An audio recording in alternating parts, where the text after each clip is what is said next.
Плотно поужинав, друзья шли по вечерним улицам, просто так, без какой-либо цели, лишь бы подышать свежим воздухом, лишь бы поглядеть на нарядных людей. И у филармонии, где в этот час бывает особенно оживленно, две девушки в мини-юбках и розовых курточках-разлетайках предложили им билеты на концерт. «Дима, берем?» Иващенко внимательно пригляделся к девушкам. «Не надо, только что сидели в помещении». «А может, все-таки возьмем?» «Ой, пожалуйста, возьмите!» Враз прокричали девушки, продрогшие, пританцовывающие на холодном ветру. «Товарищи летчики, возьмите!» Они уже не надеялись сбыть билеты. «Решено, договорились, берем, но с одним условием», заговорил Иващенко по-свойски. «Мы прикупим к этим билетам еще 2. И вы, розовые мотыльки с синими носами, пойдете с нами». «Ой, нам никак нельзя». «Почему?» «Мы должны пойти в другое место». «Ага, понимаю. Хоть я и не важнецкий психолог, но кое-что усек. Вы поссорились с вашими парнями, и чтобы их проучить, решили пойти на концерт без них. Но в последний момент обстановка прояснилась, и вы готовы на мировую, не так ли?» Девушки изумленно переглянулись и весело прыснули. Иващенко угадал. «Так вот», голос его зазвучал непререкаемо, «с теми парнями у вас все. Рвать так рвать. Не надо быть такими тряпками, милые девушки. Где ваша девичья гордость? Они вас обидели, а вы тут же идете на мировую?» «Ой, как-то неудобно». Подружки явно поддавались искушению. «Чего тут неудобного? Они нас будут ждать. И прекрасно, пусть помучаются, пусть осознают всю глубину своих ошибок. Не вы виноваты в размолвке? Не вы. А разбитый горшок как ни склеивай, он все равно разбитый». «Хватит, не морочь ты их и не морозь». Смолин расплатился за билеты. Девушки взяли деньги, но далеко не ушли. Остановились у книжного киоска и хихикали, перешептываясь. В их головках с веселыми кудряшками, только что завитыми в парикмахерской, началось завихрение, поворот на 180 градусов. И подружки, пожалуй, ничего не имели бы против, если бы товарищи летчики еще немного проявили настойчивость. «Димка, я тебя не узнаю!» — сердито шипел Иващенко, окидывая друга испепеляющим взглядом. «А еще на перехватчиках в армии летал. Учти, соотношение между мужским и женским народонаселением в наше время почти равное, и надо проявить массу находчивости, энергии, чтобы заполучить симпатичную девушку. Я тебя, Олежек, тоже не узнаю. За долгие годы бесперерывного ухаживания ты, сам того не замечая, изрядно опошлился. Из тебя так и прет, дешевый сердцеед. Ох, ох, зато ты стал почетным семьянином, блюстителем нравственности. Сейчас смотрел на них не как на девушек, а как на дочек, которых надо оберегать от такого опасного соблазнителя, как я». «Пожалуй, что так». Они засмеялись и пошагали к подъезду. Фойе с белыми квадратными колоннами, ярко освещенное люстрами и бра, встретила их сутолокой, говором, шелестом платьев. Кто-то кого-то окликал, кто-то с кем-то здоровался. Зрители, толпясь у гардероба, сдавали пальто, плащи, зонтики и торопились к зеркалам. За кулисами нервничали артисты, готовясь к выходу на сцену, пробовали голоса, настраивали инструменты, а здесь в фойе шли свои приготовления, поправлялись прически, складки одежды, украшения, чтобы как можно непринужденнее и увереннее войти в зрительный зал.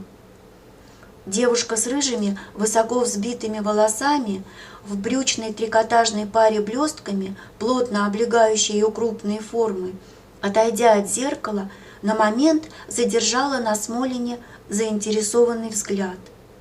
«Тоже ничего», — проговорил Иващенко, несколько огорченный, что этот взгляд был адресован не ему. «Удав». «Что?» «Переварила уже ни одного своего поклонника и теперь ищет новую жертву». «Тише, услышит». Они остановились у афиш, развешанных на стене. «На что же мы попали с тобой, Олежек? Надеюсь, не на ансамбль бандуристов? Давай разберемся». «О, эстрада, как раз то, что нам надо. Знаменитый конферансье, молодые солисты балета, тоже неплохо». Администратор, тучный мужчина с манерами фата, неспешно прогуливающийся поблизости вдоль застекленных дверей, заметил кого-то на ступеньках подъезда и метнулся к выходу. Оттеснив билетершу, заговорил бархатисто хрипловатым голосом. «Пожалуйста, заходите. Давно ждем. Давно». В дверь вошли две женщины, пожилая и молодая, а следом мужчина, крупный, осанистый, со спокойным и уверенным выражением лица. «Прошу со мною наверх, наверх!» — суетился и лебезил администратор. «Разденетесь в кабинете у директора, я провожу вас. Редко вы посещаете наши концерты, редко». «Да, все как-то некогда», — неохотно отозвался мужчина, явно не желающий поддерживать разговор. Они стали подниматься по ступеням в верхнее фойе. Молодая женщина, откинув с головы черный капюшон, подбитый пунцовым шелком, оглянулась, и Смолин узнал в ней Лену Бахтину. Она тоже увидела его и вспыхнула радостной улыбкой. «Минуточку!» — остановила родителей и побежала к нему, еще издали протягивая руку. «Здравствуйте! Здравствуйте!» Сейчас она была совсем не та, какой он привык за время жизни у реки. Подобранная, четкая. На ней было легкое, с распахнутыми полами пальто, вишневого цвета платье, белая лента, стягивающая волосы, белые гипюровые перчатки, оттеняющие все еще не успевший сойти загар. «Как же так можно?» — голосом обиженным и капризным спросила Лена. «А что? Прошел месяц, а вы ни разу не дали мне о себе знать». «Я рассчитывал на случайную встречу». «Скажите уж лучше, что вам просто не хотелось меня видеть». «Ой, бороду сбрили». «Да, единым махом. Ну и напрасно. Эта потеря легко восполнима. Идемте, я познакомлю вас с моими родителями». «В другой раз». «Почему в другой? Без бороды я не внушаю доверия». Засмеявшись, Лена потянула его за руку. «Фи, я и забыла, что характер у вас упрямый, несносный».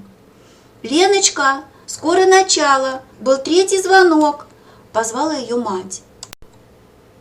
Подбежав к родителям, Лена сказала что-то им, указывая взглядом на Смолина. Он издали поклонился им, они ответили сдержанным поклоном и пошли наверх, а Лена вернулась к Смолину. «Идемте с нами». «Нет». «В ложе всегда бывают свободные места». Только сейчас заметила Иващенко, стоящего рядом. «Возьмите с собой товарища, раз уж боитесь оказаться один в моем обществе». «Спасибо, Лена. Мы с товарищем займем места, указанные в билетах». «И которые принадлежат вам по праву?» Быстро глянула она ему в глаза. «Да».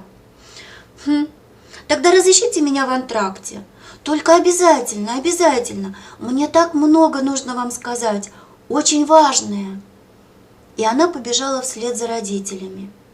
Иващенко, нервно переминавшийся с ноги на ногу в продолжении этого разговора, спросил Смолина. «Послушай, это та с голубого экрана? Она. Где ты так коротко с ней столкнулся?» «Летом в одной луже пескарей ловили». «Такую заставишь пескарей ловить». «Димка, познакомь меня с нею». Пошел на перехват? У тебя перехватишь, как же. А почему бы и нет? Стоило мне зазеваться, как Ключицкий тотчас же увел у меня жену. Не говори глупостей. Так бы он и увел, если бы она была тебе нужна. Я, между прочим, еще тогда, когда ты только затевал свой брачный обряд, знал, что он скоро перейдет в бракоразводный. Ничего толкового не могло выйти. Ведь Ната птичка-коноплянка, которая дальше своего огорода летать боится. Чему научилась в уютном гнездышке у мамы с папой, по тому образцу и лепит свое счастье. Что же ты не предупредил меня по-дружески? А ты думаешь, в этом деле чей-то совет помогает?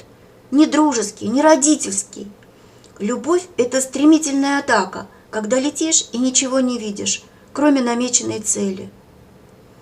Как же ты в таком случае не разбился?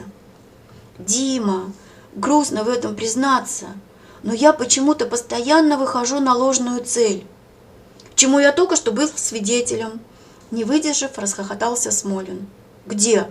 На улице, перед филармонией, когда ты приставал к тем малолеткам.